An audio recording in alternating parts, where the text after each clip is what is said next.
Welcome, one and all, to the Duchess's Dinner Party, a podcast all about hit social deduction game Blood on the Clocktower and the distinguished opinions of its players. Joining myself, Mia Gwen, in a visit to the Duchess tonight, my first guest, when asked to provide a fun fact about themselves, called upon a consortium of friends for a fun fact consultation, but alas, it was in complete vain. It's PushyMeas. Please go ahead and introduce yourself and where people might know you from. That's me. Yeah, I'm PushyMeas. You might know me from around some of the streams. I've been on Arif's stream the most, I think, and I'm delighted to be here. Thanks for the invite.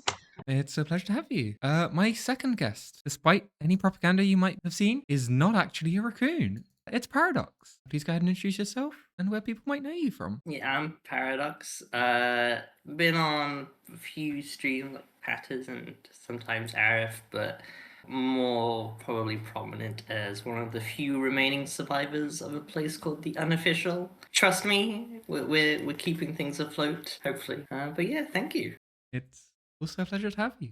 Let's get right into it. Pushy, do you want to give your opinion first? Yeah, I guess so. The opinion I'm bringing today is that every game of Clocktower exists on a shifting axis of Nicolas Cage to Gary Oldman, or I guess probably why people should stop letting me get to Final Three. So I should probably elaborate on it a little bit in that. While initially this is something I used to think about was tied to scripts alone, I've actually realised it's more of a heuristic that applies over the course of any game one might play, right? So I guess the situation is that when I'm playing a game of Clocktower, sometimes when you're playing a script, because of the way the characters are laid out, because of the way the game is flowing, you have a sense of people fall into sort of expected patterns and roles, and it's very possible to identify what might be going on, right? Okay, there's not a lot of incentive for the good team to hide information, and there's perhaps very loud minions or the potential for some mechanical confirmation.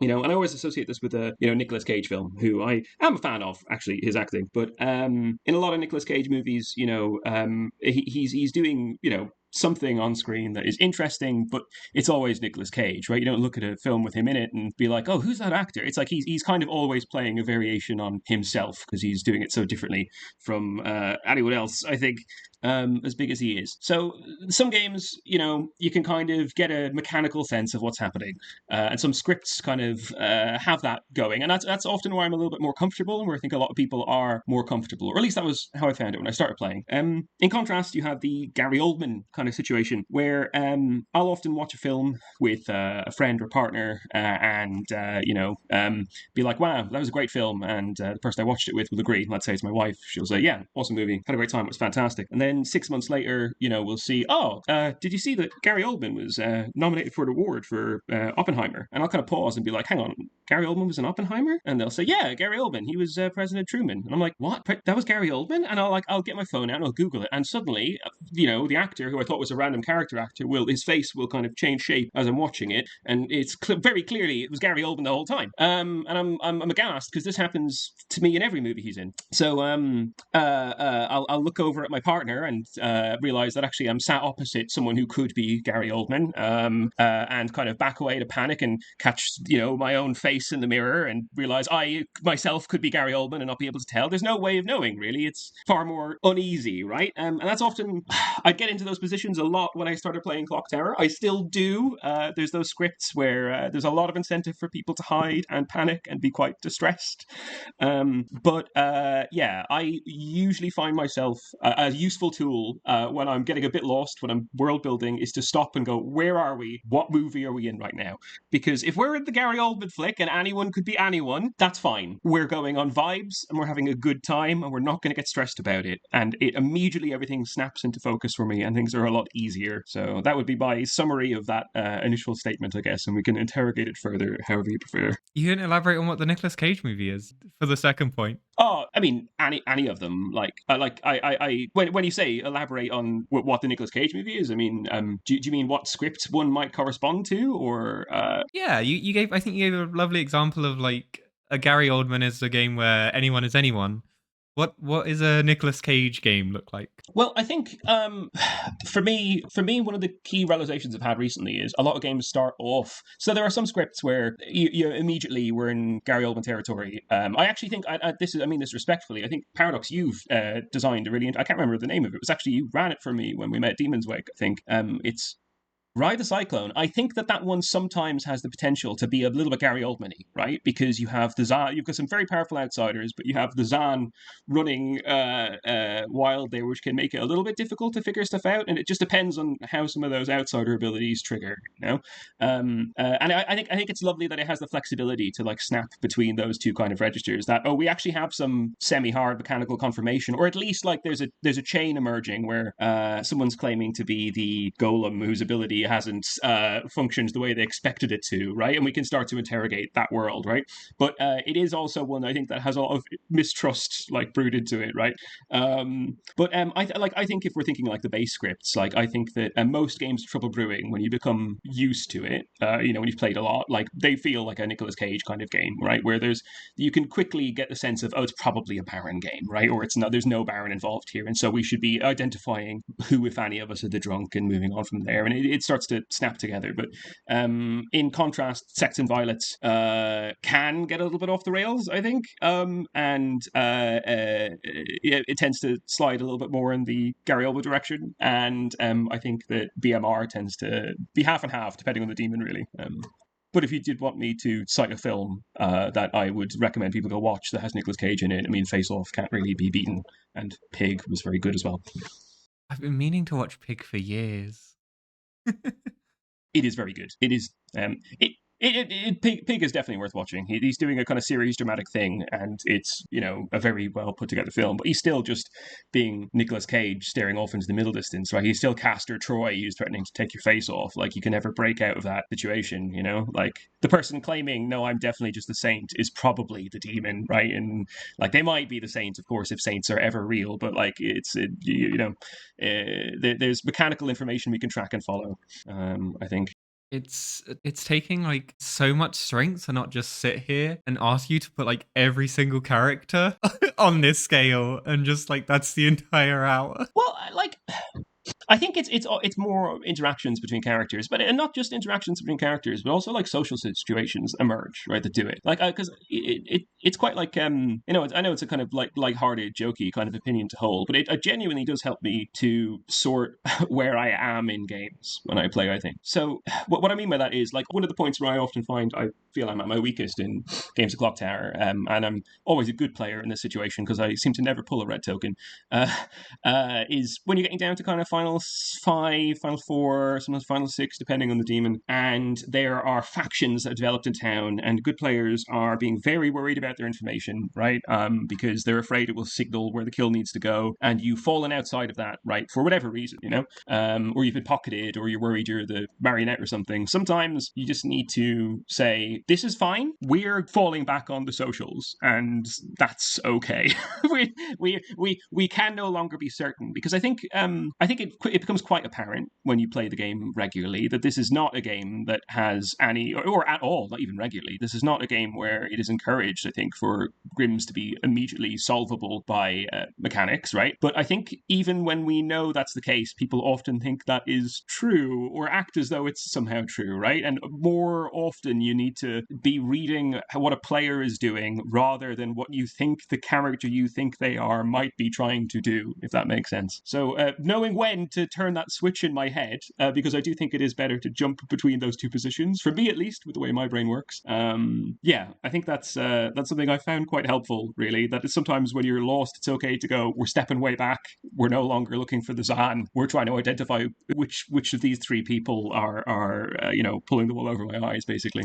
There's a link into your like the Gary Oldman anyone could be anything script, a recent script that I absolutely adore because I think both on the ST side and on the player side there's a lot of scratching your head going what is going on, is Bihamber's Mind Your Step, which is just Vortox Leech and really really difficult to kind of test which was which without executing the demon. And even from an ST side, I'm constantly going like, how do I make sure that Gary Oldman could be any of these players right now, and ensuring that if I'm giving Savon information, that it's not, okay, this is obviously false, and that statement's false, so it's Vortox, and trying to keep the game going, really leaning into unusual metas or little sneaky tricks to help doing it. For example, on a recent game where I was STing it, I just decided to show the steward the Vortox straight away, and the players just said, that's probably just the Boom Dandy, and I'm like, well, if that's the world you're going to live in, let's try and help that. And then obviously, right? You have the Nicolas Cage. It's more fun, more social. Those sort of games where you're playing along and you're coming, and then you kind of said, oh, wait, hold on, this is Final 5, this is Final 3. Time to tune in just a bit more to see if we can win, because you've just been having so much fun with the shenanigans beforehand. And I think a lot of scripts tend to follow that pattern, and very few get the Gary Oldman specialty. Something I think that's crucial to really point out here is these things fluctuate massively depending on the group of people you're playing with, and how experienced players are, or how people are feeling on the day, right? Because often when we talk about characters, we assume there are certain things that one should do, or that one might do, right? You see this talked about a lot online with characters that are fairly straightforward, like the oh gosh, why am I blanking on the name of the character? The 3 players, one of which is evil. What's the name of the character? Noble, thank you. So I just deleted the name completely. But the leaving that around, that information unshared until Final 3, right, is like potentially quite strong. Maybe allowing the evil team to knock off some of those characters, so that like you are leaving yourself in a more advantageous position and stuff. That's generally how I try to play it. But like, there's plenty of times where you might want to volunteer that information earlier, or lie about it, or fabricate it, or pretend to be the savant instead for some reason, right? And like the typical character I feel that throws Grims into this kind of panic most uniformly is the damsel, right? Where it can go either way. You do get situations where really you are searching for the person who seems to most desperately be hunting for cover in the good team, right? If you're a minion in a damsel game, you can tell there's a damsel in play. But I do find that damsel games, some of the most fun damsel games I've had are those where the entire good team is cooperating to be extremely difficult, because they know a damsel is around. Some of them may have identified who it is, and as a result, there are people loudly arguing about unrelated topics to the actual solve, purely to distract the evil team in the hope that it can be clinched. Do you know what I mean? So in those kinds of situations, like I flag it specifically to identify that, like, I described the Gary Oldman situation, the I don't know who anyone is and I'm panicking. That's not something to be feared necessarily. I think it's quite exciting. You do need some, I think, mechanical reliability and sort of things that one can hopefully fall back on in case you're tired when you're storytelling, or your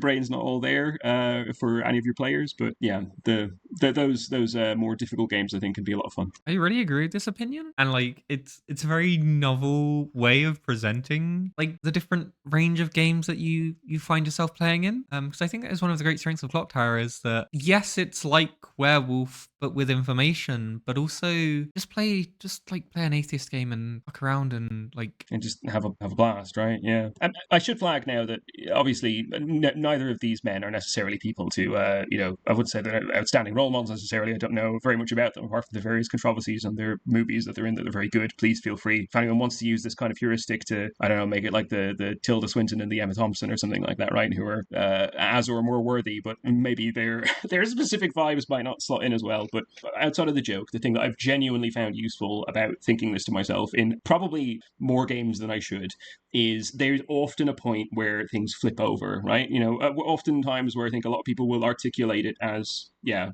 we're in a 50-50 in Final 3. For me, it's more like, oh, we have slipped into a situation where any of these people could be, I've fallen into a different type of film right now. Like, it's just how my brain locks onto it.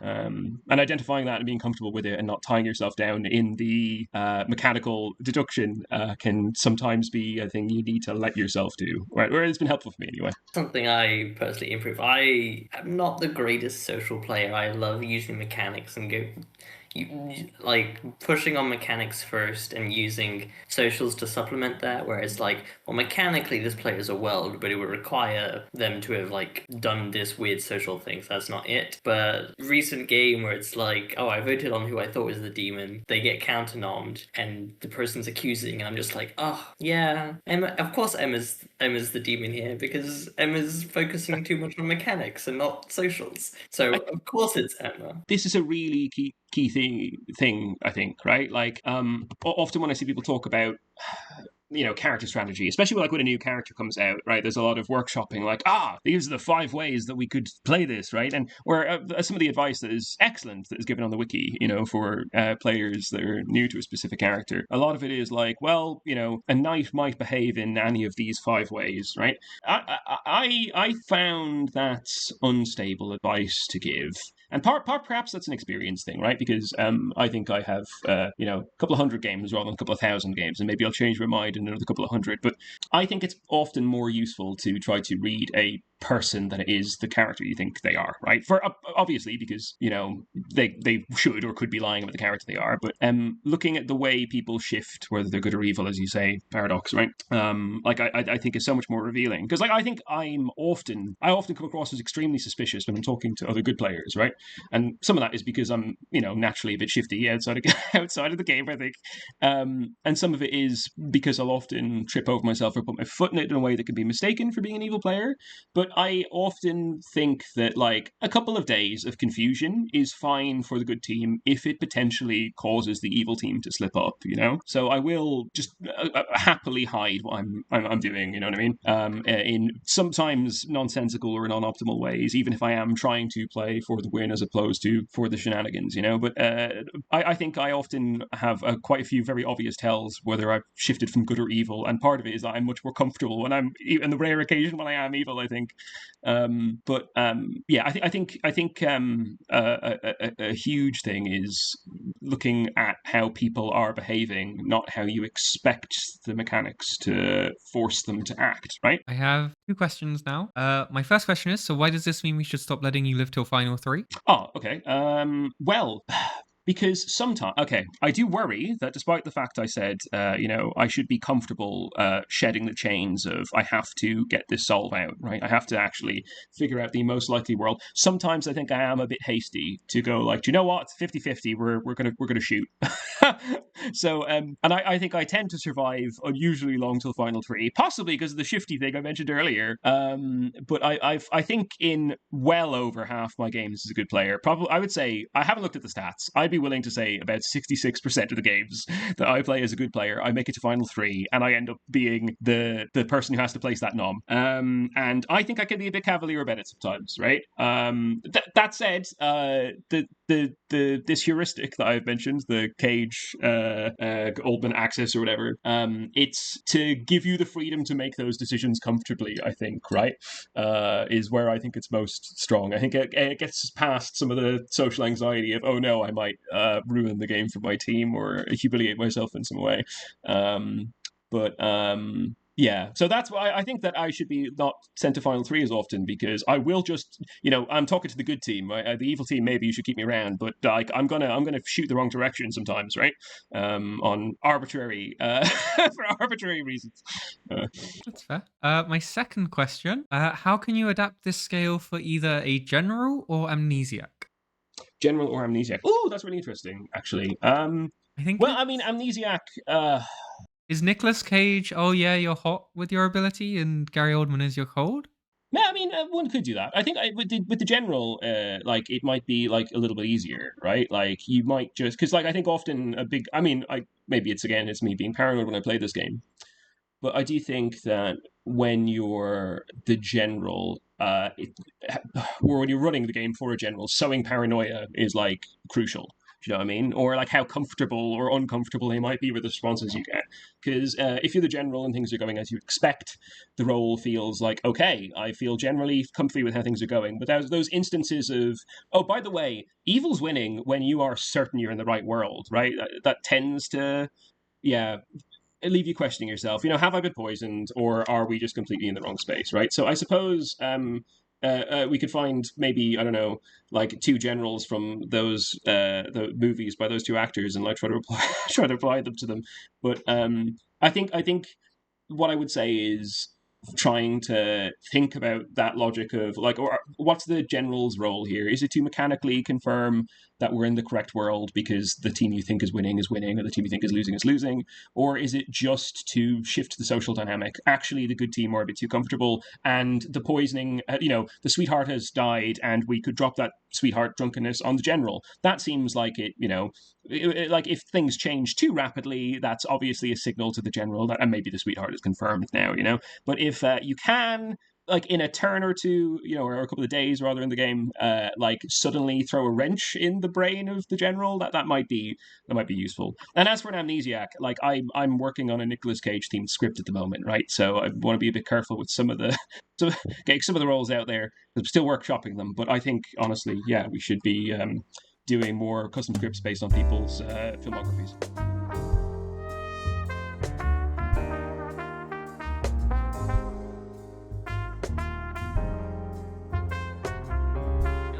We did discuss it very briefly about how one of the best characters to create this feeling of Gary Oldman is right behind you is the damsel. Because I kept it nice and simple, and I really want to spotlight the Huntsman and Damsel combo and why most players probably play them wrong. The Huntsman and Damsel, in case you somehow don't know what they do, the damsel is an outsider that if they get guessed by a minion whilst they live, they lose. And the huntsman is here to save them, but only has one shot at it. I think the more polarizing and unpopular character of the pair is, of course, the huntsman. I think many people love the damsel because, hey, it means you have to go lie, and that's why Madness and Mutant are so fun, because you can just go lie, and the damsel turns it up a bit because there's Loscon. But people hate the huntsman because they often accuse it of being an outsider in itself. It is a role that brings in a loss condition and has a very, well, people think a low success rate in trying to diffuse it, which is the whole point of the, at least, ability you read on the text and token. But in reality, I think Huntsman is an extremely effective and interesting townsfolk, not necessarily strongest, one that, if played correctly, can really help town diffuse the damsel, get damsel saves and stuff, and overall allow the huntsman to be celebrated as it is, because I think it's such an interesting character introduced. So one of the big reasons I think, at least from the online games that I've seen played and ST'd on both various app games or on the unofficial, is that the huntsman and damsel have this weird dilemma where innately they ask town to be cagey about their information, because if town is too forward facing and the damsel makes one mistake, they get caught and they get guessed. Simple as that. So town needs to start being a little cagey, not getting into double claims, role swaps, not revealing all the information to help the damsel. But you can't. That's one way of saving the damsel. The other way is by forming trust as fast as you can to get the damsel saved, either by a huntsman or just by not being able to get guessed. I think many people see the damsel as a mutant-like, where they just say, right, this is the character I'm going to claim, I'm just going to stick with it and go. When in reality, I think the damsel needs to be a player that needs to find a good player they trust as fast as possible. Because once you find a player you trust, you can then start working with that player to say, hey, I'm the damsel, please save me. That's when you can start getting chains of communication being like, hey, that person's claiming huntsman. I think they're a legit huntsman. Let's try and get you saved by getting them to pick you at night, and or getting people to swap roles and say, actually, no, that person is the balloonist. I'm a different role instead, to sow confusion into the minions on who the damsel could be. And the huntsman's job is to be a flair to the team, to the good team, to say, hey, there is in fact a damsel in play. Because one of the big advantages the evil team have is that they know when a damsel is in play, so they know when they have to start looking, when they don't. Whereas the good team, if you're on a damsel script, you have not a clue if you need to be cagey or not with the damsel. Until maybe like halfway through the game where you have a good feeling of what most people's roles are. The huntsman can immediately say, hey, there is a damsel in play, we need to start working together. And this is where Pushy talked about very vaguely, there are ways to play different characters, which can lead to different playstyles, and I think Huntsman has a really interesting way of doing this. You could be Huntsman who's actively trying to go save the damsel. You're being very face up. You're trying to read people and their information, and you're going to take a shot nice and early because sooner is better than later. Or you could be a Huntsman that doesn't really care if they actually hit the damsel or not. You just want to make sure the minions don't guess the damsel, so you take the fall by pretending to be really cagey and act as the damsel, and when you get guessed, you don't actually lose. And I think that's one reason why many people see the Huntsman as an outsider-ish role that isn't pretty good, because they are too focused on the character text and character almost in isolation, where they just read it as, hello, you bring this outsider into the game that you don't save, and therefore you lose through that. And they don't think about, okay, what's the context of the game and script that I can start acting and playing in such a way to help diffuse this? Because the best way to diffuse a bomb is by having the manual, and the Huntsman is this manual to diffuse the damsel. So yeah, that's sort of my general, very surface level thoughts on why when people say Huntsman is an outsider, I can't help but saying like, no, you're wrong. It is a very interesting and cool townsfolk. I mean, I personally just kind of, this is going to sound really harsh, but arguments of like X character is actually X character type, I feel if someone says it, I'm just like, I'm in a different place in my Clocktower journey than you. You can go and think that Pacifist is an outsider, that Huntsman is an outsider. Like you're forming your little baby opinions, and that's, everyone's been there at some point. But I think do you feel about like the Huntsman change that like it's very often changed, like each night pick a player, if you pick a minion, you are poisoned? Well, I think that's commonly attributed to Patters, and that is, I think, an interesting adaptation to the Huntsman, not one that I think there are certain changes to characters where I'm like, I don't think you should ever do this because there's no point. This Huntsman change, I think there is reason to it that helps with the trying to save it mechanically through the ability. But I was thinking about this earlier, and ultimately that change I don't think really matters. The Huntsman having one shot and is completely fine for what the character needs to do, because half of its ability is letting town know that they need to start saving the damsel and making active attempts that way. The other half is just a way to have this extremely strong confirmation chain if town is successful in doing so. So having the each night option, it's an interesting adaptation. I wouldn't be surprised if Steven had tried that or would be up to saying, hey, that would be actually quite a cool change. But it's not one that I think the Huntsman is dying to have.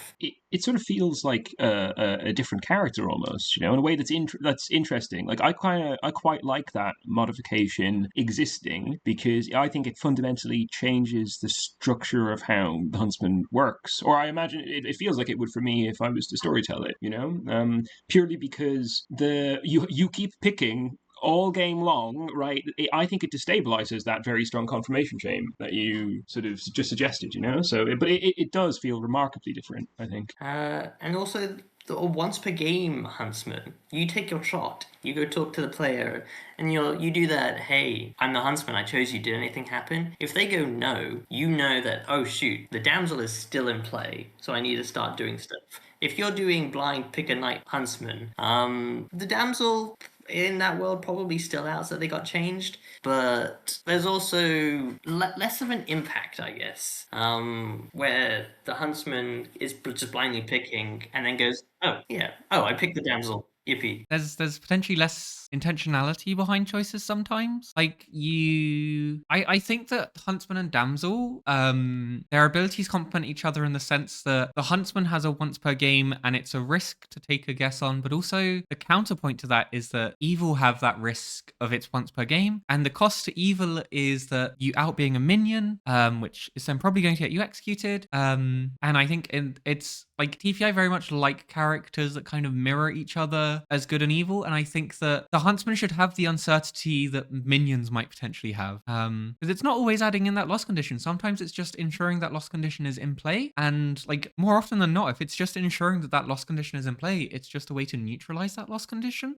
Which is just an upside if you're in a base 2 game and the ST has just said, okay, one of the two outsiders is the damsel. The Huntsman is just upside there. I mean, I do think it's probably, this is not to play devil's advocate at all, but I think it might be worth flagging a couple of reasons. No, we're talking about the Huntsman and Damsel. Oh yeah, sorry. Again, I do get very confused very easily, but thank you for that. I'll jump back on topic. Yeah. There are. Yeah, I think it might be worth interrogating like a couple of reasons why people fall into that pattern of really, really disliking the Huntsman. And when I say to interrogate some of those patterns, I don't mean like to flag the ways that we commonly think about it, but like to just think about a couple of things that I think often go unarticulated, right?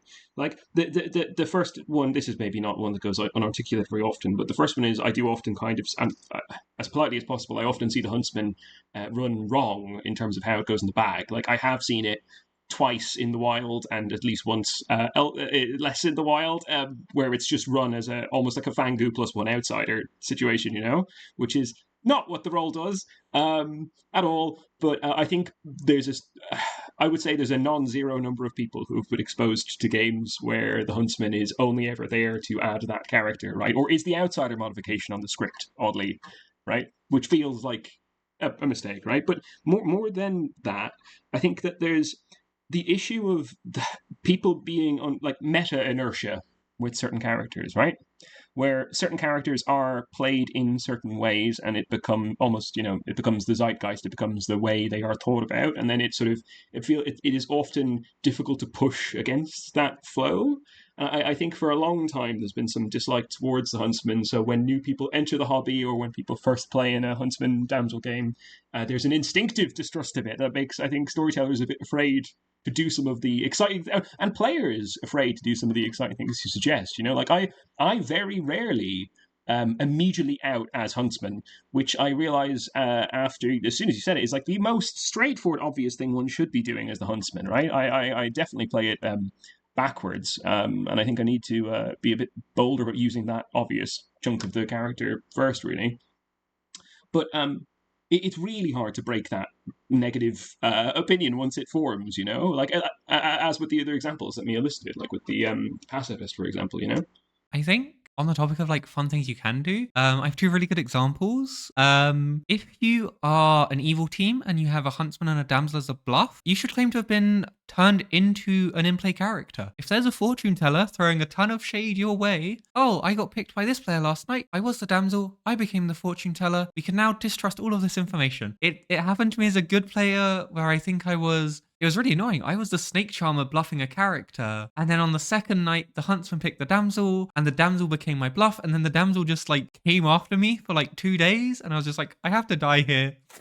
Do it as evil. Bluff becoming an in-play character. You might be thinking, oh, I want to become an out-of-play character to like confirm myself. Become an in-play character. Throw a bunch of mess at the wall. And the other thing, I've only ever done this as a good player, and I need to do it as an evil player. But I played a game with a player it was a Leviathan game with no damsel. And I'd realized by about day 3 that they were probably the damsel. So I just went up and I said, hey, look, I've not heard a philosopher claim around town. I'm just telling you this information. You can do with this information whatever you want. But like, just be aware, I don't have a philosopher and I've spoken to most people. From that point on, that player kept claiming philosopher for the rest of the game. And I think I want to do that as an evil player. I want to go up to a player and be like, hey, I haven't heard this character in play, and see if they claim it, and then damsel guess them. The biggest risk there is that, you've given the damsel an unused demon bluff. No, you can do it as a, like, if you just haven't heard a character in play, just go up to the damsel and say like, And if the damsel starts claiming it, I think it's a really good way to twig if a damsel is a damsel or not. Is like, yeah, it's a big sign. It is all. I mean, yeah, it is also. I do think just deciding actually no, these demon bluffs are mine now as a good player. It's something people should do more often because it's a lot of fun when you realize you've stolen one. Like it happens on Turple Brewing if you're a fortune teller hiding yourself and you're just claiming some nonsense, and the evil team know you're not what you claim to be, right? But muscling into that space, or in the same way that a minion just double claiming a townsfolk very aggressively is a very standard and very strong and distracting thing to be doing. I think it's something that the good players should be experimenting with more often. Yes, you can, immediately create a train wreck if you're quite a powerful role that should be lingering, but I think situations that you describe become less of a giveaway that you're the damsel who's claimed the demon bluff if good players are a little bit more comfortable lying for a couple of turns and seeing who gets very distressed about it, and then trying to read the nature of that distress based on how well you know the player, I think. it's incredibly fun as a good player to muscle into demon bluff, but I think you touched on it there. It fucking sucks as the demon to like hear a player bluffing like a fortune teller yes on you, and you're like, you're not. I'm the demon. It's a bluff. Shut up. I could see it in my bluff tray, and I'm going to rage about this later. Yes, yes. I think actually, that raises something really important as well, because the other thing, and I think the thing that was spoken about least when it comes to people's distaste for these roles, right, is outside of the mechanical stuff and the knowledge that the character is polarizing because it can create loss. It's one of they always say that like on Trouble Brewing, no one player can lose the game for their team single-handedly, right? Like the damsel can do that, and then the huntsman who fails to pick the damsel can feel like they've done that.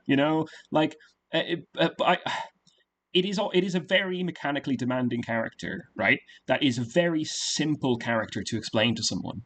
And I think people really, really drastically underestimate how complicated some very simple roles can make the game. Um, you know, I think this a lot. I've been very blessed to have very, very strong storytellers the entire time I've played anything except the base three, right?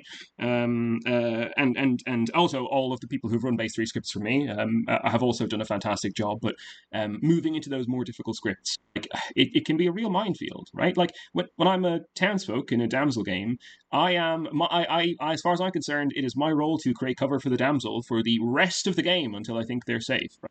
I'm going to interrupt here to say the one bit of damsel cover that I think players just need to stop doing because it's not useful is claiming to be the damsel when you're dead or even when you're alive. It's not helpful because minions will not be guessing dead players anyway. So what you're doing is basically telling town, oh, ignore all this useful information that is legitimate. I think even if you're the damsel and you die, don't claim it. My reasoning is that like minions can make a damsel guess whenever. If you tell them, hey, there's no reason to make a damsel guess, then like that's an upside to your ability, especially if you're dead. There is no downside to a minion now making a damsel guess. Like just let them do it. Don't tell them that like like claiming damsel alive dead, like it's really boring in a damsel game to go around and there's 5 people going I'm the damsel. Which is why you want 5 people that could be passing for the mutant, right? In a non-mutant game, that you are somehow filtering useful information in the form of their bluffs, right? I think that's the more exciting situation you want out of having a damsel in the script. Or that I have games I've played in that have felt like they had that kind of dynamic have always been enjoyable. But I think the final thing I really want to clarify about that statement to say about the kind of there being a stressful social dynamic with these characters is more importantly than the fact that there's maybe a hypothetical feels bad. They're really intellectually demanding for a lot of people, even really strong players. Like I've played with some brilliantly strong players who have just made like very fundamental errors because they're just a bit tired, Like someone shares like some info that flags where the outsiders are because they missed the damsel being on the script, right? I'm sure I've done that, right? And I've played in games where people have done that. It's so easy to do, and there's that's not a criticism of a player who would do that. It's just a thing that can sometimes happen because your week was a bit heavier. Do you know what I mean? Or it's the third game you've played this evening, or your cat might be making a noise outside and you're afraid you have to go clean up, right? If you're playing online, like people have a narrow capacity to focus very intensely on the difficulties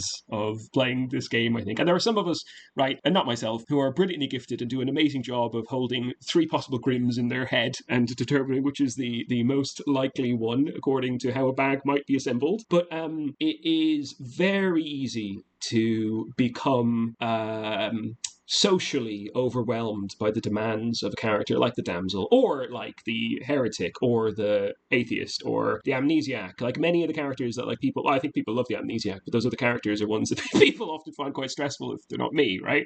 I think I'm always a little bit exhausted by stuff. I think, but in a way that sort of also brings me some energy, so I tend to not mind it as much. But I think that's often left out of these discussions, right? Like, there is a way to play the damsel really, really fun, but it only takes one player to be having like just a mid-day, like just be distracted by something going on at work, and all of a sudden the dynamic shifts and town is compensating for that. Rule out 1 to 3 damsel candidates for minions where they go, okay, so it's probably just you. Yeah. Won't guess immediately just in case you're wrong, but that's already too late. They're gonna keep this player alive just in case. But like, I mean, I can think of a game I played recently, where it wasn't a damsel game, it was a Pope game, and I was playing with some absolutely brilliant players, and I had some brilliant players on my team. But it was a Pope script with a snake charmer on it, right, and a Scarlet Woman, and you could probably see where this might be going, you know. But now, and again, all of this none of this is directed at the decisions any of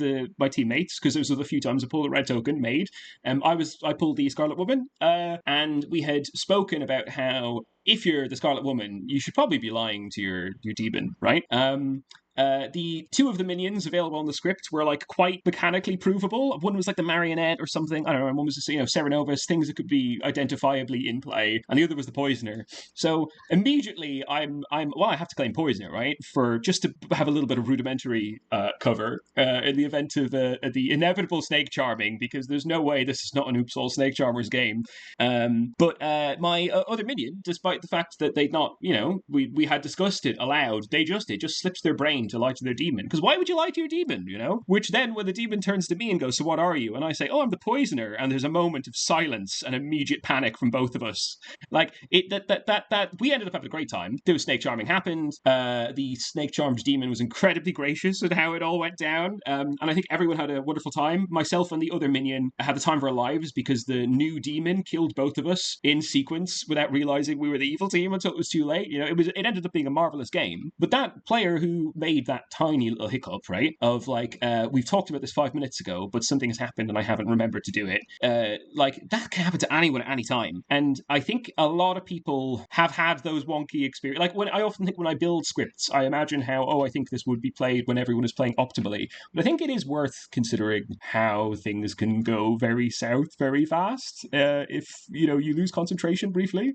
Are like the damsel and the huntsman polarizing because they are experimental in the truest sense of the word, in that I don't massively think there's any other characters in like base 3 that fulfill that criteria. Like, a lot of townsfolk abilities are around getting information on the evil team and things like that. And a lot of outsiders are like solo games in a sense at best, whereas the huntsman doesn't really find evil teams. Like, it might go, oh, I picked this player who I thought was the damsel, like, and now they're claiming damsel and they didn't change, so maybe now they're evil. But it doesn't go, this player is likely evil, this player's likely good. And the damsel is, as much as it is a solo game, there is also a burden on town, and there isn't, like, the closest I can think of is perhaps a mutant. Like, maybe you need to provide mutant cover, but it's the introduction of characters that can single-handedly win or lose the game, which is something the base 3 shy away from. Every decision that can end the game early is something town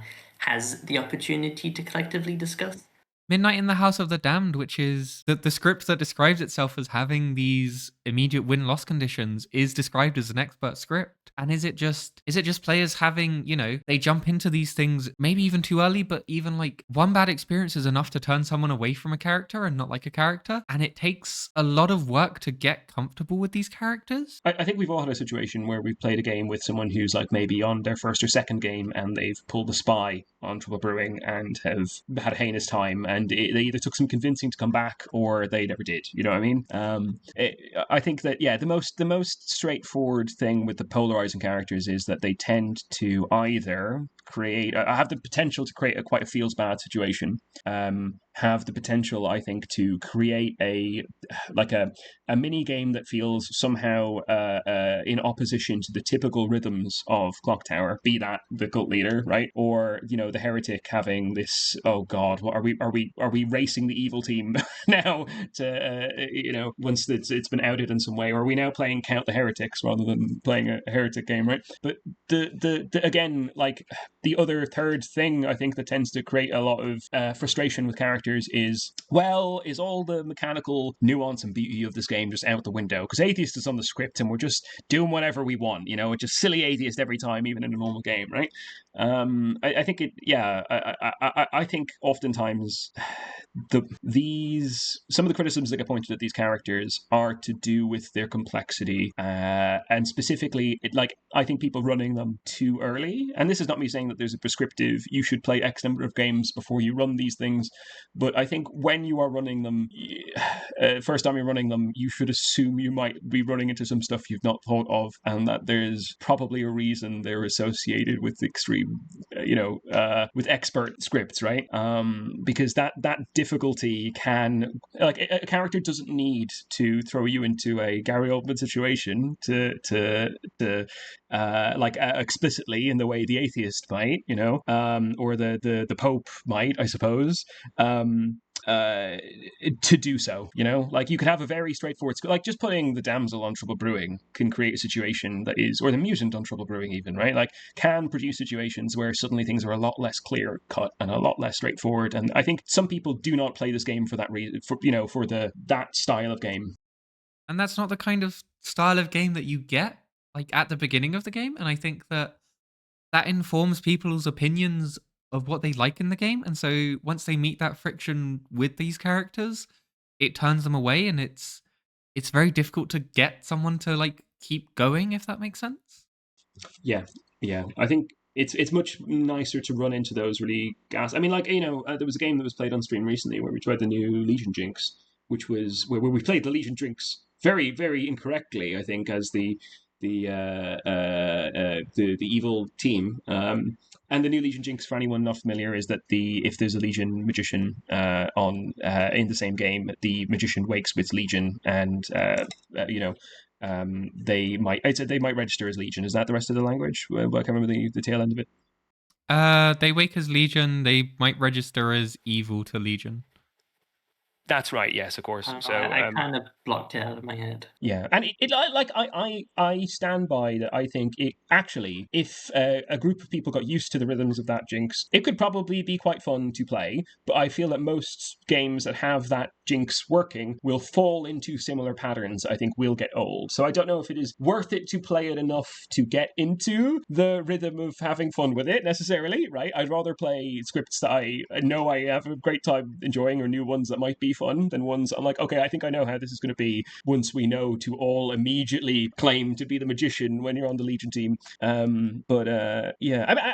another one, by the way, that even in that situation, I think a lot of the Legion players, I can't say this for certain, but I know myself, I would say 70% sure on day one that I should probably be immediately claiming the magician to the good team. But I also was like, I don't want to be the one to make the poor decision and jeopardize things, especially in a live situation for the rest of my team. So it's those ones that put the social pressure on you to make those decisions, I think, that can also cause havoc. No, I think this conversation obviously started with Huntsman and Damsel, but it's sort of evolved slowly into realizing that these very more complex characters that we're going to receive so many more of these need to be viewed deeper than what just the character token says, and realizing that they have these little niches, these little gaps to fill, and how you play them, we have to figure out. We don't know how to like Huntsman and Damsel, when they drop, we don't know how to do it, but we'll learn. And in the end,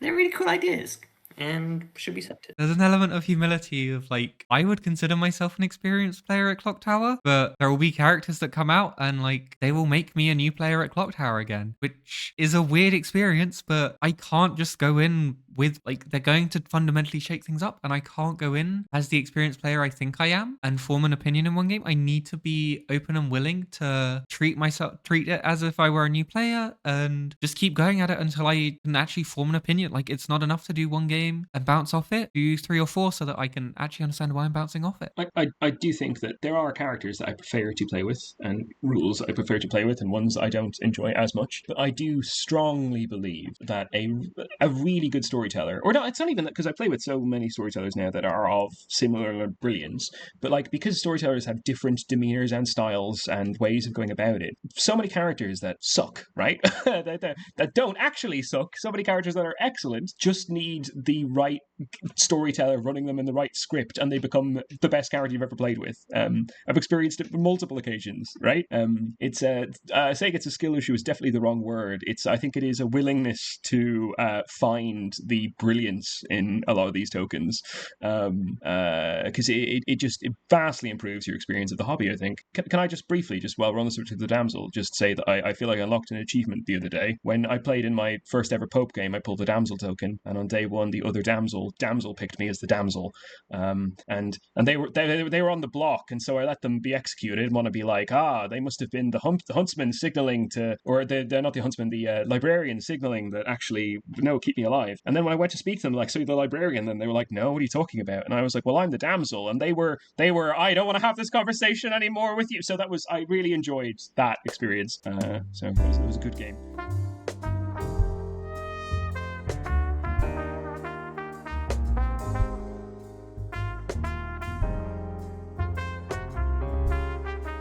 Unfortunately, my opinion is a negative one. It is about a character that I don't like, and I've tried this character many times. I've played with it a lot. I don't like it, but I think that the Saint is just a better goblin. Now, if you know anything about me, I consider claiming Saint to be a coward's claim. I will vote to kill all Saints. If you claim Saint to me, I'm voting on you. Tough luck. Should not have told me that you were the Saint. However, I think the Goblin, it's so much worse than the Saint.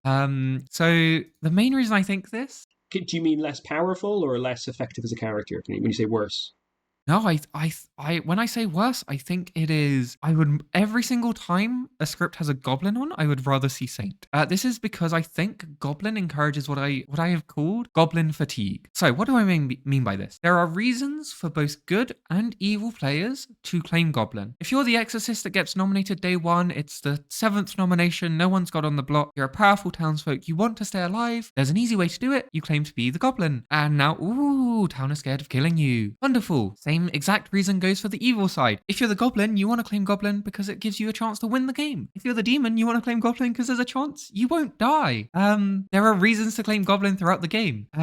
However, a goblin claim almost becomes a free pass for today. I've claimed goblin today, you're not going to execute me today. What I find is that it leads to this fatigue where this is the 4th goblin claim we've had this game. I'm getting tired of nominating people that we want to kill, and all of a sudden they've said these magic words and now no one wants to vote on them. And it gets to a point where people are so tired of people claiming goblin that they'll just vote on anything. Claim goblin all you want now. We don't care. We are going to kill you today. And what I find is that switch leads to town not trying to care about who the goblin is. And if they accidentally execute the goblin in that fatigued state, it just makes the win less interesting. It's very much a town has gone, well, we know that like these 3 people are evil. They're all going to claim goblin at us.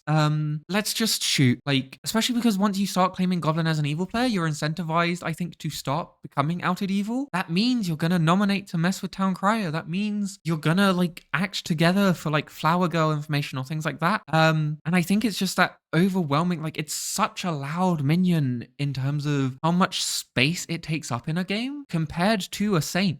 They serve the same purpose. They serve a like, hey, you can't kill me till final 3. But I think the difference there is so much that like you don't have games where 5 people are genuinely claiming Saint. And it's a problem. You have games where 3-4 people are genuinely claiming Goblin. It is a problem and it is frustrating. It's too much. I find, and I don't know what the solution is. I really want to like Goblin. I understand why people like Goblin, but I think it encourages play patterns. And I think like if you are the Goblin, the best thing to do is not claim Goblin. Goblin is for your demon. Let your demon claim Goblin. And then in like day 4, when people are like, oh well, this person, your demon's clearly the Goblin, they're a minion and they're clearly backing you up. Now it's your turn to claim Goblin. Because town will be tired from all this Goblin noise already, they're more willing to vote on you, they're more willing to kill you, that you're gonna get that win, but it's an unsatisfying experience, both for players and also that Goblin. I don't think that like you necessarily it's relying on town's exhaustion more than anything else, and that can feel unsatisfying. But I'm interested to hear thoughts. I do think that, yeah, it is one of those characters that is the producer of 50/50s, right? In Final 3 and 4, it pull like the Saint does this on Triple Brewing sometimes, right? Where I often find myself frustrated to pull the Saint token or to hear a Saint, what I believe to be a Saint bluff from someone. It's like, okay, well, stage 2, we know what Final 3 is going to be. But I agree that the most exciting and impressive uses of the Goblin I've seen, the ones I admire the most, and the ones I feel have been really satisfying games, are those where a Goblin has there is no hint of a Goblin in the game. We actually think it's 2 other minions, and this player has been bluffing the demon expertly all game long, and then in their last ditch effort in final 5 or 4, where they've drawn attention and they claim Goblin to clinch the please execute me kind of bluff. But I think it's one of those it really takes a village situations, right? Like, and when I mean that, I mean the your local meta, the general inertia that comes around it, and the incentives that get built by online discussion and playing in certain groups, can really change the dynamic on the character. So I think it's encouraging groups to change how they do it by discussing with your evil team might be one way to encourage or facilitate that kind of behavior. I'll push back on that. I think my main play spaces are not that many, but like I've played in a lot of places, and it's a play pattern I see consistently with the Goblin is that towns just go, we need to just kill the Goblins. And sometimes that's good. You get the demon that's bluffing Goblin. Sometimes you get the Goblin that's bluffing Goblin, and you just kind of sit there and go, well, cool. I agree with that. My suggestion wasn't this is a thing I've seen solved and we must ensure that it spreads. It was I think this is an initiative that I'm going to start trying if I ever pull a red token and there's a Goblin on the script with my evil team, right? Let's try to play it a little bit more subtly, because I think I agree as well that of all of the characters that encourage being out at evil, the Goblin is in some ways unsatisfying for someone who enjoys playing out at evil, right? I think the leeches are more effective for me in my out at evil experience than the Goblin, because now, yes, you are baiting town and sort of being like, oh, aren't I? How should we proceed? What are you going to do about it? Like, it is a lot of fun, but it can devolve swiftly into it's like Gary Oldman situation, isn't it? They're like, oh gosh, what are we doing? What are we doing now? I thought I knew where we were, and now I feel like I'm firing blind. And I don't know that this is one where being comfortable with abandoning the tells can help, because the Saint, at least, I feel that oftentimes maybe it's a script building issue. I don't know. Maybe Paradox. Yeah. Do you want to? The Goblin. So like Mia asked me like, oh, quickly, what's your opinions on Goblin? I suppose to see what it is, and I gave the whole paragraph basically thoughts on Goblin. General, very pro Goblin. I think it is one of the most interesting, more silent minions, because that's like I love silent minions in script building, and Goblin being the pseudo execution deterrent and also safety net, I think does it in a way where sometimes Scarlet Woman doesn't work, so you put on a Goblin instead. But it is a character that 100% needs to have the correct script built around it, where it needs to sit in this nice gap where the Goblin isn't respected too much, but also isn't absolutely beaten into the dirt. You need a nice healthy amount of characters that can be like, okay, unless, I'm no Dashi poisoned or the Widow chose me, we're pretty sure this person is the Goblin, meaning that no matter what they do, we're not executing them unless they don't claim Goblin. But you don't want to have too many of those roles, because that then completely diffuses the Goblin. And this is both on the townsfolk side and on the evil side. If you start having too many characters or minions that are very loud or very obvious where those characters can be, for example, I think there's a script called called Altered Evil that has Goblin, Psychopath, and Wizard and Organ Grinder. If you're playing a 12-player game and there's a Psychopath and Organ Grinder claim, Goblin is completely diffused, barring with this being a little monster game or whatever, because there's no possibility a Goblin can exist. And the Goblin needs to exist as this chance of, I'm probably the demon, but I could be the Goblin. And it's, as a tangent, but also works, it's also why I kind of don't like the Serenovus Goblin Jinx, because it defeats the purpose of the Goblin. The Goblin wants to convince town that they are not the Goblin, that they are the demon, and they should be executed. And the Serenovus saying, you must convince town you are the Goblin, despite it being funny and stuff, goes against the whole purpose of the Goblin. So whilst I understand that, hey, it can be quite frustrating when you have 3-4 players all claiming Goblin, 2 of them drop off saying no, I'm not actually, but the other 2, more like the evil players, are still claiming Goblin. I think that's exactly where the character kind of has to exist. And instead of town going, we don't care, we'll just execute someone, that's when they have to say, okay, this is the world, now we need to use our tools and resources to figure out who's the Goblin and who's not. And the evil team gets rewarded with a Goblin win if they've convinced town that the demon and minion is the other way around, and they lose if they haven't. So I think Saint and Goblin are doing very similar things in a sense of 2 players who look very much like the demon but don't want to have that dilemma of should you execute them or not. But the Saint's whole point is to not get executed. They don't want to even look evil. They need to convince everyone's good. The Goblin has to do this weird dance between convincing everyone that they are evil enough that they could be the demon, but not so evil where they're putting on this show and performance. So, can I on that distinction between them? I think that if you look at the Saints on Trouble Brewing, right, there are things you can do as the Saint and as the storyteller to try to make that a compelling experience for the Saint, right? So, and for town. So there are ways you can not immediately just, send the librarian to the Saint and the imp and be done with. That's not, not that kind of dynamic at all. But you can try to set things up in a way that will encourage trust in the Saint, either through outsider count or by, having them fall outside of information in a way that is somehow productive. But if you're the Saint, letting slip something that could suggest you're the Undertaker to a group of people in the hope that it's not a spy game and actually they end up killing you at night, like that's I think one of the more fun ways to play the role, because there's I think a lot of people have picked the Saint up and the first time they played the Saint on their second game of Trouble Brewing and have been like, oh gosh, please don't kill me, I have the Saint, and it ends up not being a very stimulating experience, but it does at least create that exciting and interesting play pattern. And I think that because the storyteller can try to produce situations where it is interesting to be a Saint, where there is that effort to gain trust, and there is the ability for the town to solve it without necessarily hard, with a degree of agency, maybe it makes sure they're not just the imp claiming it by appointing a fortune teller at them or having a raven keeper pick the Saint claim.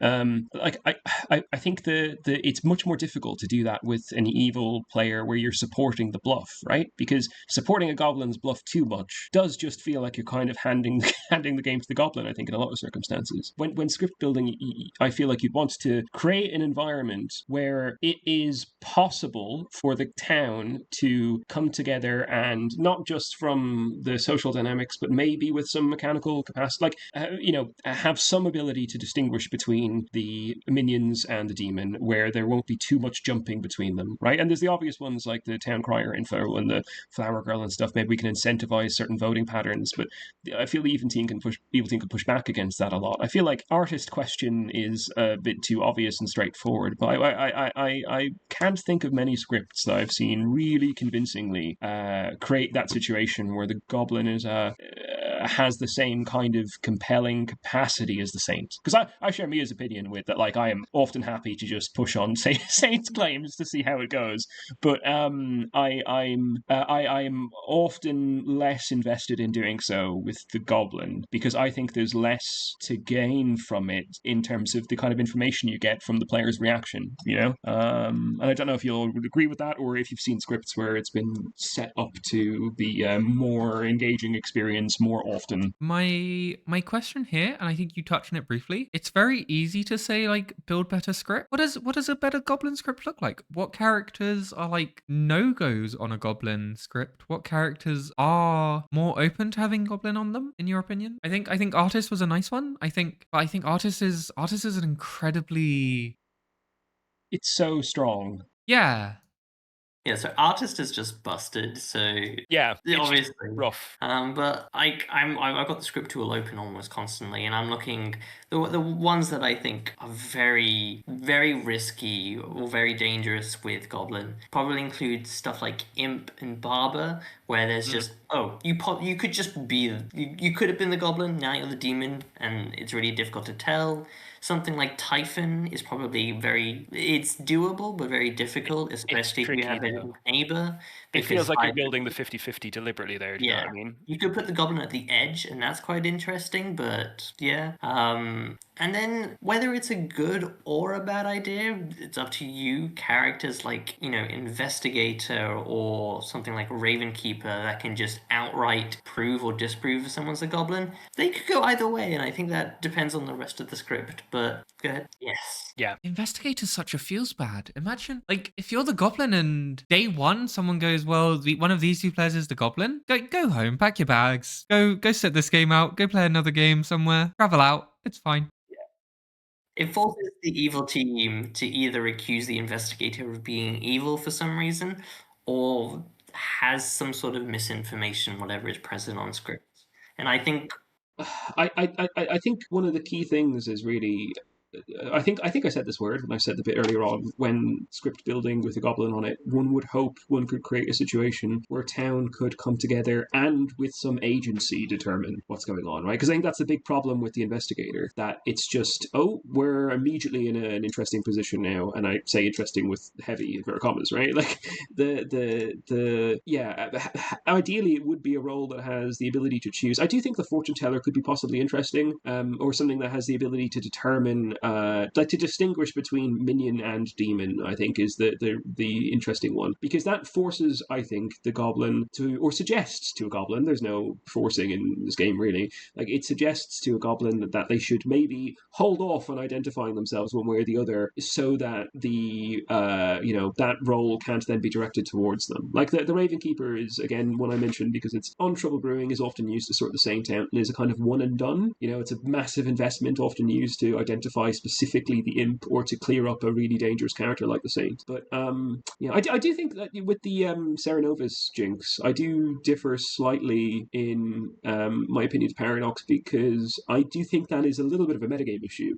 That it's incredible, and partially because of what Paradox said, it's incredibly funny to force someone to claim Goblin. It really can be, right? It doesn't have to be every time, but sometimes it can be brilliant to like have someone who's got some clearly exciting and pressing information to deliver to town, but through gritted teeth they're telling everyone, but don't worry about any of that, I'm just the Goblin, right? That can be a real joy. But basically, I think that, the Serenovus using their ability sparingly, right, to maybe just sow the distrust at exactly the right time, rather than loudly trapping someone as the Goblin all game long, might be a more compelling use of it. But then that's a play pattern thing that I'm sure plenty of people play many games where someone is Seralocked as Goblin and have a fantastic time. It's not my preferred way to have those characters run, and maybe they incentivize it. The very fact that Jinx is on the script almost makes you want to do it. I do think that is sometimes it's even in red. It's the button you want to press, right? But I think agency is so important with it, and I think that's one of the things that can be frustrating about the Gary Oldman situations. Those like, oh no, I've fallen into a situation where I am no longer able to do the clever thing that I feel good doing when I play this game and figure it out because of all the evidence we've gathered. I'm just making an arbitrary decision, and I guess actually like having a stable play group, being used to how people play and doing are they bluffing, are they double bluffing, are they triple bluffing, is this how this player plays when they play a demon, is this how this player plays when they play a minion? Like I often find myself torn between how outed to play whenever I play a minion, and I think there's been a couple of times recently when I have pulled an evil token where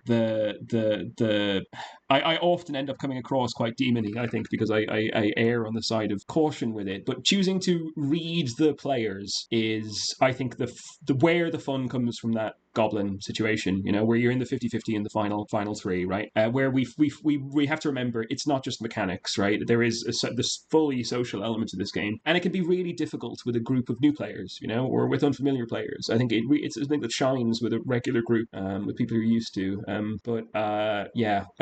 Outside of the social dynamics that can make it fun, I think it just there needs to be the capacity for the good team to make decisions that result in a good outcome. And it's so hard when all of those roles can be pointed to other useful things. I mean, pop an artist on a script and try have it not be, is the demon on the right of the grim? It's tricky. Ask more interesting artist questions, people. Such a boring question. Agreed. Yeah. I will say actually on that though, it is, and it's a thing. It's the thing I said about the social dynamics as well earlier. So like I can understand why people default to it. I've definitely done this myself, and I've spoken with players that have been wanting to do something quite interesting, and then actually they're like, well, it's quickly becoming clear that I, the artist, am the only player getting any info this game. So as much as I want to ask something really fun, maybe asking which of those three players is evil is not sabotaging my team, because I don't want everyone to be upset because I've like that kind of situation can spin out, I suppose. So do ask more interesting artist questions. Don't feel bad about it. Script building advice: if you want to put artists on it, just look at your script and say, if the artist split the grim to find the demon, is there a reason why the information's incorrect or won't immediately end the game? So Vortox is obviously a really easy option, but also stuff like Scarlet Woman, Fangu, Recluse. Just a little bit of script building nugget there. But then we can't put the artist on with the Goblin if we're putting it on with those rules, like it's... Force the artist to like hold their question to ask about goblins instead of demons. And if it's not the artist, the fisherman will do it. Fisherman, yeah. I think the advice as well, sort of determining when the advice needs to be goblin oriented, I think is nice, right? Like the lovely thing about the fisherman is it can be so open. So those games where it is sorted because we've had a fortune teller ping, nowhere near that person who's we have a fortune teller no on the goblin and someone claiming savant, or I suppose actually savant isn't it? Well, savant is like one of the best characters in the game, right? So it would be good for this, but the savant can be very useful, I suppose, on a goblin script to make it more interesting and exciting. This is putting a lot of work on the storyteller in the form of the fisherman, in the form of the savant. And also these are really powerful characters, even if they're not goblin oriented, that like evil needs some alternative. I don't think Goblin delivers that alternative. Of course, you wouldn't have all of them necessarily. Maybe a couple of these might be good, but genuinely, I think for me, one of the things is, and I'd be interested to ask because I think both of you have storytold a lot more often than I have. I worry that supporting a goblin's situation too much can feel like it's handing a victory more than to me it feels like it could feel like it's handing a victory to the evil team more than the typical lies you tell when someone is drunk, poisoned, or otherwise misleading in a fashion that you can do as a storyteller. And the obviously Annie perfectly calculated mistruth or half truth or interesting bit of wobbly advice like should be producing situations where the good team are in a good position where they might lose, but popping that confirming the goblin as actually entirely fine for us to execute feels like it could end the game early in a way that people are often, I think, trying to avoid. Perhaps, as I think has come up on this podcast before, in a way that they should not be as worried about, right? But do you think the fact that it's simply that like it's an evil character that produces this just makes it so much more difficult than the Saint? Or do you think there's a way that you could have the Goblin be structured to not produce the nasty 50-50s all the time? Maybe if they can be done once per game or something? Like, I don't know. Like, is there a way to... Once per game just means you execute them the following day? Oh, I suppose, yes. Or only one player can claim it, maybe, I guess. Like, it's a once per game, and then it's active on the player for the rest of the game, if they truly are the Goblin, That'd be a weird rule to implement, I feel. I'm not suggesting we edit it or that it even could be done. I'm just wondering what would need to be done to make it more satisfying, or is it even possible to encourage patterns that aren't hi, let's have 4 Goblin games, please? Paradox, do you want to have a go at this? I suppose the only thought I have is I keep looking at the script tool going, how do I create a script where executing the Saint before Final 3 is possible? And I think I've only come round to, it's just not the intent of the character. So that leans into Goblin being. How do you build a script where executing the Goblin early is part of the thing? And I think ultimately it's just not part of the character. They're both designed not to be executed and keep a good or evil player alive. And I'd only lean into that. Yeah, that's fair. I will say I want to address your point very quickly about storytelling and supporting a goblin and it not feeling like handing the goblin a win. Goblin is weirdly a more advanced character than Saint, I would say. And I think depending when you're playing with a group where you're familiar with people who are more experienced, you're allowed to push the boat out. And I think that there should be like, you should know that your group has like a base level of like, I can throw this much misinformation at them and they'll sort through this and they'll sift through this and they'll think, oh, there's this much possible misinformation. And you can always push that boat out a bit. And that's like how groups become more experienced is you do the more wacky thing. Like at this point, I've done nearly every wacky thing in Clocktower, which is really sad. You'll find more. There's always more to find. I've got like a few more boffin tricks up my sleeve that I need to do. I know this is a tangent, but are you aware of Boffin Lunatic Oho? What? Oh. If you give the demon the Lunatic Oho, they my learn who that God. is. They become a homing missile. Oh, the demon picks a character. That's very funny. Oh, that's so good. But like I think know where you're like you should ideally know where your group is at. And if it's like if you're very often playing with people who you maybe don't know or you're in unfamiliar experiences, that level should be lower. Always assume lower, not higher. Because ask everyone and they're an expert at Clocktower, and there are people who say that and they've played 25 games and they're like, oh, I know everything and I've watched all the NRB videos. Cool. So basically you should still be playing Trouble Brewing is what you're telling me.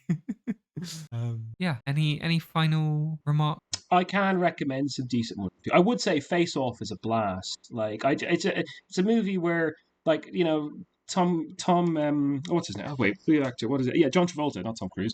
John Travolta is playing. He swapped faces with his arch nemesis, and he's playing Nicolas Cage playing John Travolta in like a really compelling way that makes me more impressed with John Travolta, right? But like Nick Cage is just being Nick Cage but louder and it's so good. It's brilliant. I mean, the film's a mess, but in just such a wonderful way. And Pig is actually just worth watching as a film. It's just a really good film.